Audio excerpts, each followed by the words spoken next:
और आजकल किस खान के टुकड़ों पर पल रही है ये हम सब जानते हैं। मेरे कई दोस्त शुभचिंतक मुझे ये बोलते हैं कि Sherlyn, why do you get so annoyed, जब हाथी चलता है तो कुत्ते भौंकते हैं, तो इसमें बुरा मानने वाली क्या बात है। बुरा मानने वाली बात ये है कि ये जो कुत्ते हैं जो टॉमी इंडस्ट्री ने पाल रखे हैं, ये बड़ी होशियारी से, समझदारी से मी टू विक्टिम्स की अखंडता और विश्वसनीयता को खारिज करने के लिए इस तरह के कमेंट्स या इस तरह की टिप्पणी देते हैं, जैसे अरे शर्लिन चोपड़ा तो पॉर्न स्टार है, अरे वो तो वैश्या है, अरे वो तो ये है, अरे वो तो वो है। आप सबको बता दूं कि राखी सावंत जो एक बदजात और बददिमाग औरत है, उसका मोडस ऑपरेंडी है क्या? लग्जरी होटल्स में जाकर प्राइवेट इवेंट्स करना और करवाना, ये है उसका मोडस ऑपरेंडी। और क्या करती है वो ज़िंदगी में? आए दिन सब्सक्रिप्शन पर बॉयफ्रेंड और हस्बैंड बनाती है, उन्हें लूट लूट के कंगाल बनाकर छोड़ती है। ये है उसके जीने का तरीका। हम सब जानते हैं कि वो एक नंबर की भीख मंगी है, झूठ मूठ का ड्रामा करके लोगों से भीख मांगकर अपना गुजारा करती है, और आजकल किस खान के टुकड़ों पर पल रही है ये हम सब जानते हैं। तो सोचने वाली बात यह है कि आखिरकार ये जो नेक्सस है फिल्म इंडस्ट्री में, ये रेप कल्चर को, ड्रग कल्चर को, सेक्सिज्म को, नेपोटिज्म को बढ़ावा क्यों दे रही है? और हम इस गंद को कब तक बर्दाश्त करें? ये भारत देश है, ये संविधान के अनुसार चलता है। यहां पर यौन शोषण का विरोध होता है, यौन शोषण करने वालों का विरोध होता है। ये भारत देश है, यहां पर महिला को लक्ष्मी मानते हैं। यहां पर महिला को, जैसे दूसरे देशों में, खास तौर पर अफगानिस्तान में सेक्स मशीन माना जाता है, वैसा यहां पर बिल्कुल नहीं होता है। यहां पर लक्ष्मी को, महिला को मान सम्मान दिया जाता है। हमारे देश के प्रधानमंत्री ये मानते हैं कि महिला का सम्मान होना चाहिए, अपमान नहीं। हमारी राष्ट्रपति कोई और नहीं बल्कि एक महिला हैं, द्रौपदी मुर्मू जी। तो जिस देश की राष्ट्रपति एक महिला है और जिस देश के प्रधानमंत्री जोर जोर से नारे लगाकर कहते हैं कि महिला का मान सम्मान होना चाहिए, सत्कार होना चाहिए, उस देश में हम देख रहे हैं कि यौन शोषण को बढ़ावा दिया जा रहा है। यौन शोषण करने वालों को सेलिब्रिटी माना जा रहा है। आखिरकार ऐसी क्या मजबूरी है बिग बॉस की जो वो मीटू आरोपी साजिद खान को अपने घर से बेदखल नहीं कर रहे हैं? क्यों? वो क्या साबित करना चाह रहे हैं?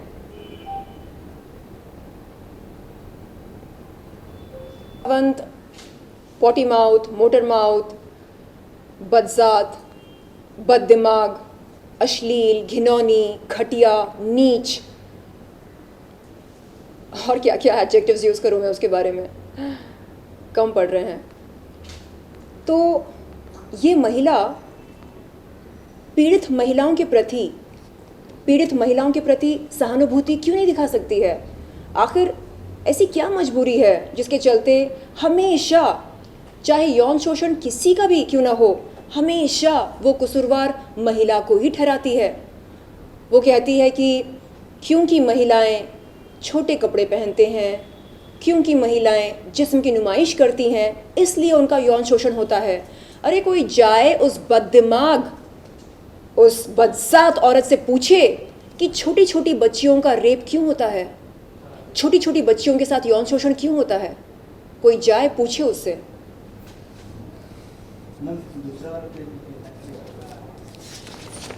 कौन सा वो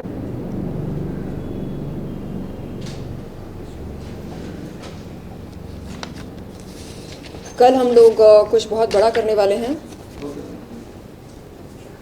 आपको जानकारी दी जाएगी, क्योंकि सलमान खान हमारी बातों को अनसुनी कर रहे हैं। तो हमें लगता है कि बिग बॉस के मेकर्स के ख़िलाफ़ हमें मोर्चा खोलना चाहिए, इसलिए क्योंकि इस समय हमारे आरोपी me too accused Sajid Khan Bigg Boss के घर में आराम फरमा रहे हैं और उन्हें वहाँ पर सेलिब्रिटी स्टेटस दिया जा रहा है, और ये हम पीड़ित महिलाओं के मुंह पर किसी करारा तमाशा से कम नहीं है।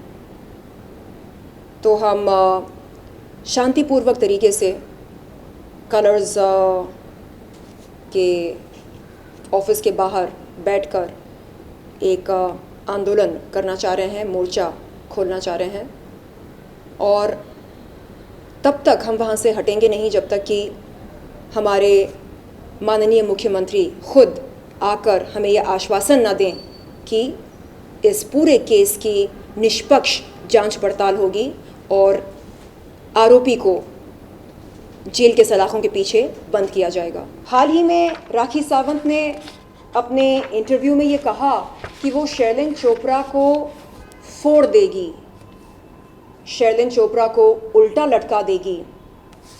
उसको मैं बता दूं कि हमारा संविधान हमें किसी को भी जान से मारने की धमकी देने की इजाज़त नहीं देता है, और इसके चलते मेरी लीगल टीम ने, फैल्कन लीगल ने, इन धाराओं के तहत 499 defamation, 500 punishment for defamation, 509 word gesture और act intended to insult the modesty of a woman, 503 criminal intimidation, इन आईपीसी धाराओं के तहत राखी सावंत के खिलाफ एक शिकायत दर्ज की जुहू पुलिस चौकी में। आप देख सकते हैं।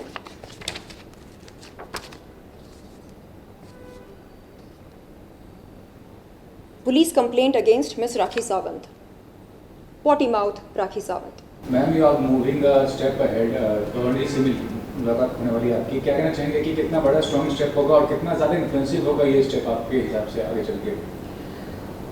हाल ही में मैंने जुहू पुलिस स्टेशन पर मी टू आरोपी साजिद खान के ख़िलाफ़ एक शिकायत दर्ज की थी, जिसके चलते पुलिस ने मुझको बुलाया मेरा बयान दर्ज करने के लिए। 29 अक्टूबर के दिन जब मैं जुहू पुलिस स्टेशन गई अपना बयान दर्ज करने, तब मुझसे पहले कहा गया था कि इन्वेस्टिगेटिंग ऑफिसर आयो इस केस के वहाँ पर उपस्थित नहीं थे। मैंने एक महिला पुलिस अधिकारी की मांग की। मुझसे कहा गया था कि उस समय वहाँ पर कोई महिला पुलिस अधिकारी उपलब्ध नहीं थी। तब मैंने वहाँ के एसआई सीनियर इंस्पेक्टर से ये गुजारिश की कि तुरंत एक महिला पुलिस अधिकारी का प्रबंध किया जाए एक मीटू विक्टिम का बयान दर्ज करने के लिए। मुझे कुछ घंटे वहाँ पर इंतज़ार करना पड़ा। तकरीबन रात के 8 बजे महिला पुलिस अधिकारी Megha ma'am, PSI police sub inspector Megha ma'am ने मेरा बयान दर्ज किया और मुझे इन्वेस्टिगेटिंग ऑफिसर पीआई मोहरे सर के पास लेकर गई, जहां जाकर मैंने इन्वेस्टिगेटिंग ऑफिसर से निवेदन किया कि तत्काल पुलिस कार्रवाई शुरू हो मीटू आरोपी साजिद खान के खिलाफ।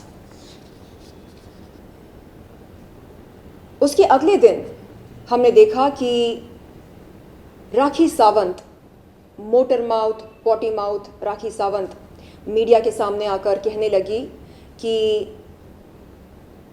पुलिस ने शर्लिन चोपड़ा का बयान लेने से इनकार किया। उसने बताया कि क्योंकि उसके भाई मीटू आरोपी साजिद खान निर्दोष हैं, इसलिए पुलिस ने शर्लिन चोपड़ा का बयान लेने से इनकार किया। उसकी इस बात में ज़रा भी सच्चाई नहीं है। जैसे कि मैंने पहले कहा, 29 अक्टूबर की रात लगभग 8 बजे के आसपास पीएसआई मेघा मैम ने मेरा बयान दर्ज किया। मेरे पास पुलिस कंप्लेंट की कॉपी है जो मैं आप सबको कुछ देर में दिखाऊंगी। हमने देखा है कि जब जब यौन शोषण का विरोध कोई करता है, ख़ास तौर पर बॉलीवुड में, तब तब राखी सावंत और राखी सावंत जैसे कॉकरोचेस और कीड़े मकोड़े तुरंत खड़े हो जाते हैं यौन शोषण का विरोध करने वालों का विरोध करने के लिए। अब सवाल ये पैदा होता है कि आखिरकार इन लोगों की मानसिकता ऐसी क्यों है? ये लोग यौन शोषण का विरोध न करके, यौन शोषण करने वालों का विरोध न करके, यौन शोषण का विरोध करने वालों का विरोध क्यों करते हैं? क्यों? आखिर ऐसी क्या मजबूरी है? समझने वाली बात यह है कि राखी सावंत और उसके जैसे लोग इस इंडस्ट्री में और इस ज़िंदगी में इतनी बार यूज़ और अब्यूज़ हुए हैं कि आज जब किसी महिला का यौन शोषण होता है या किसी बच्ची का बलात्कार होता है तो उन्हें कसूरवार वो महिला लगती है या वो बच्ची लगती है जिसका यौन शोषण या बलात्कार होता है। उन्हें कसूरवार यौन शोषण करने वाला या बलात्कार करने वाला बिल्कुल नहीं लगता है। ये बहुत ही शर्मनाक है, दुर्भाग्यपूर्ण है और निंदनीय है। यहाँ पर हम इनकी मानसिकता पर रोशनी डालकर इन्हें स्टडी कर सकते हैं। क्यों ये लोग यौन शोषण का विरोध नहीं करते हैं? क्यों? दिक्कत क्या है? क्या कोई मजबूरी है? क्या कोई प्रेशर है? क्या इन्हें लगता है कि किसी खान को खुश रखने के लिए इन्हें ड्रग कल्चर को, रेप कल्चर को बढ़ावा देना चाहिए? क्या इस तरह का दबाव है इन पर? ये मेरी समझ के बाहर है। जब जब मैंने यौन शोषण के ख़िलाफ़ आवाज़ उठाई, चाहे वो पिछले साल क्यों ना हो राज कुंद्रा के ख़िलाफ़, चाहे वो इस साल क्यों ना हो मीटू आरोपी साजिद खान के ख़िलाफ़, हमेशा राखी सावंत जैसे लोग ज़बरदस्ती बीच में आकर यौन शोषण का विरोध करने वालों का विरोध करके ये साबित करते हैं कि यौन शोषण करना मर्दों का जन्मसिद्ध अधिकार होता है। ये लोग पेट्रियार्की को बढ़ावा दे रहे हैं। ये लोग नहीं चाहते हैं कि हमारा समाज स्वच्छ बने। ये लोग नहीं चाहते हैं कि भारत में स्वच्छ अभियान हो। क्यों बिग बॉस के दिल में मीटू के पीड़ित महिलाओं के प्रति सहानुभूति नहीं है? क्यों? हम इंसाफ की गुहार लगाने कहाँ जाएं? मैंने एक पत्र लिखा है माननीय श्री एकनाथ शिंदे सर के लिए। उसमें मैंने लिखा कि सर, मैं आपकी बेटी हूँ, मैं आपकी बहन हूँ। न सिर्फ मेरे साथ बल्कि कई महिलाओं के साथ गलत हो रहा है और हमारा जो आरोपी है, जो मोलेस्टर है, वो कहीं और नहीं बल्कि बिग बॉस के घर में आराम फरमा रहा है। तो सर, मेरी गुजारिश है आपसे कि प्लीज़ आप हम पीड़ित महिलाओं को इंसाफ दिलाएं। बहुत जल्द मैं जाने वाली हूँ माननीय मुख्यमंत्री जी से मिलने के लिए, माननीय राज्यपाल जी से मिलने के लिए, और अपनी लीगल टीम के साथ सलाह मशवरा करके मैं बहुत जल्द एक मोर्चा खोलने वाली हूँ और आपके माध्यम के अनुसार मैं उन तमाम महिलाओं से, पुरुषों से निवेदन करती हूँ हाथ जोड़कर कि यदि आप यौन शोषण के खिलाफ हैं, यदि आप यौन शोषण करने वालों के खिलाफ हैं, तो आप बेझिझक हमारे इस आंदोलन में भाग ले सकते हैं। इस मुहिम में आप हमारा साथ दे सकते हैं ताकि आगे चलकर आपके सामने इस तरह कोई महिला बैठकर इंसाफ की गुहार ना लगाए यौन शोषण के लिए, यौन शोषण करने वालों के लिए, यौन शोषण के खिलाफ इस तरह की गुहार ना लगाए ताकि वो नौबत ही ना आए। क्योंकि वेस्टर्न कंट्रीज में जब ये मीटू का शुरू हुआ था, काफ़ी लोग पनिश किए गए, यहाँ पे कोई एक्शन नहीं हुआ अभी तक। सिर्फ मीडिया इंटरेक्शंस हुआ, लोगों के बारे में मालूम चला कि इन्वॉल्व थे जी। कोई भी ऐसा लीगल एक्शन नहीं हुआ, ना तो कुछ ऐसा हुआ जिसकी वजह से उनको लगे कि हाँ मैंने कुछ गलत किया है। जी। इसके बारे में क्या कहना चाहेंगे? ये बहुत ही चौंकाने वाली बात है। हॉलीवुड में हार्वे वेनस्टेन जो एक मीटू आरोपी है, उसको करीब 23 साल की सज़ा हुई। इस समय वो जेल के सलाखों के पीछे है, वो किसी रियलिटी शो में आराम नहीं फरमा रहे हैं। लेकिन यहाँ बॉलीवुड की मीटू आरोपी साजिद खान को सेलिब्रिटी स्टेटस दिया जा रहा है। मेरी गुजारिश है सलमान खान सर से कि कुछ देर के लिए अपनी दोस्ती यारी ज़रा साइड में रखें, कुछ देर के लिए, और ये सोचें कि अगर हम उनकी बहनें होती, अगर हम उनकी अपनी होती, तो क्या वो कोई स्टैंड नहीं लेते? क्या वो हमारे मोलेस्टर मीटू आरोपी साजिद खान को धक्के मार के बिग बॉस के घर से बेदखल नहीं करते? क्या एक महिला के लिए स्टैंड लेना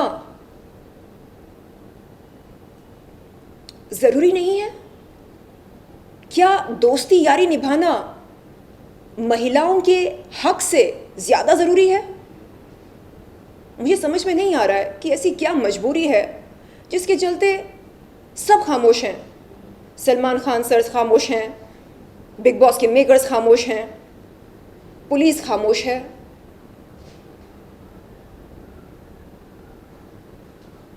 हम किस तरह का मैसेज दे रहे हैं समाज को? जब जब मैं इंसाफ की गुहार लगाती हूँ, राखी सावंत जैसे कीड़े मकोड़े सामने आकर कहते हैं, अरे ये तो पॉर्न स्टार है, अरे ये तो वैश्या है। आप मुझे बताइए, क्या संविधान ये कहता है कि वस्त्रहीन होना रजामंद होने के बराबर है? वस्त्रहीन होना अलग है, रजामंद होना अलग है। अगर कोई महिला वस्त्रहीन होकर सड़क पर चल रही होती है, इसका मतलब ये नहीं है कि वो रजामंद है। इसका मतलब ये नहीं है कि कोई भी पुरुष या कोई भी इंसान उसको हाथ लगा सकता है या छेड़ सकता है। हमें ये समझना चाहिए कि nudity does not tantamount to consent. जिस्म की नुमाइश करना रजामंद होना नहीं होता है। लेकिन क्योंकि ये लोग अनपढ़ हैं, गंवार हैं, जाहिल हैं, इसलिए ये लोग इस तरह की टिप्पणियां हर आए दिन करते रहते हैं। तो रात को एक वाकया और हुआ जब राजकुंद्रा ने एक ट्वीट किया था। जी। शायद उन्होंने डिलीट कर जी, डिलीट किया। तो उसमें उन्होंने ऑब्वियसली कुछ ऐसे शब्द इस्तेमाल किए हैं। जी। उन्होंने कहा है कि वो आपको एक काउंटर सूट कर रहे हैं। जी। उन्होंने जो शब्द का इस्तेमाल किया वो चीको कहा। जी जी जी, ऐसा वो स्क्रीनशॉट है मेरे पास। जी जैसे आपने जी। कॉन्ट्रैक्ट तोड़ा होगा, आपने लीक करवाई कोई वीडियो, उसके कारण शायद उन्होंने आपका कॉन्ट्रैक्ट ऑनर नहीं किया, ऐसा कुछ उस पर कुछ बताना चाहेंगे? देखिए, इस समय राखी सावंत, पॉटी माउथ राखी सावंत, अश्लील, घटिया, जलील, घिनौनी, बदजात, बददिमाग राखी सावंत टॉमी बनी है और जो कोई भी उसकी ओर हड्डी फेंकता है उसके लिए वो भौंकना शुरू करती है। तो कभी साजिद खान के लिए भौंकती है, कभी राज कुंद्रा के लिए भौंकती है। वो कह रही है कि उसने मेरे अश्लील वीडियोस देखे हैं। तो मैंने उसके सामने ये सवाल रखा कि वो अपने फैंस को, दर्शकों को, मीडिया को क्यों नहीं बताना चाह रही है कि उन वीडियोस के निर्देशक और निर्माता कौन हैं। वो बताए। वो आधी अधूरी जानकारी क्यों दे रही है, वो पूरी जानकारी क्यों नहीं देना चाह रही है। वो बताए, खुलकर बताए कि जिस वीडियोस का वो जिक्र कर रही है उन वीडियोस के निर्देशक निर्माता कोई और नहीं बल्कि उसके भाई साहब राज कुंद्रा और उनकी श्रीमती शिल्पा शेट्टी हैं। लेकिन ऐसा बोलना उसके लिए मेरे ख्याल से अनुचित होगा, क्योंकि राज कुंद्रा को वो भाई मानती है। तो मेरा आप सबसे निवेदन है कि आप सब अपने कान और आंख खुले रखें और देखें कि क्या हो रहा है इस समाज में, इस इंडस्ट्री में। लेकिन शरीन जो एलिगेशन या जो जी। कमेंट्स किए राज कुंद्रा जी ने, उस पर आप कुछ कहना चाहेंगे? जी, वो स्क्रीनशॉट मैंने संभाल कर रखा है जिसमें उन्होंने अभद्र भाषा का इस्तेमाल किया है मेरे लिए। और अगर वो सच में लीगल नोटिस भेजना चाह रहे हैं तो बेशक भेजें। मेरी लीगल टीम इंतज़ार कर रही है उस नोटिस का जवाब देने के लिए। लेकिन इस तरह की चेतावनी देने के बाद उस चेतावनी को डिलीट करना, इसका क्या मतलब निकलता है? क्या जोश में होश खो बैठे हैं या उन्हें लगता है कि उनसे कोई गलती हो गई है? खैर, बहरहाल जो भी बात है उन्हें सामने आकर स्पष्टता से अपनी बात रखनी चाहिए, बताना चाहिए कि क्यों उन्होंने उस ट्वीट को डिलीट किया, और ये भी बताना चाहिए कि क्यों मुंबई क्राइम ब्रांच ने FIR 26/2021 के चलते उन्हें चीफ या की कंस्पिरेटर घोषित किया।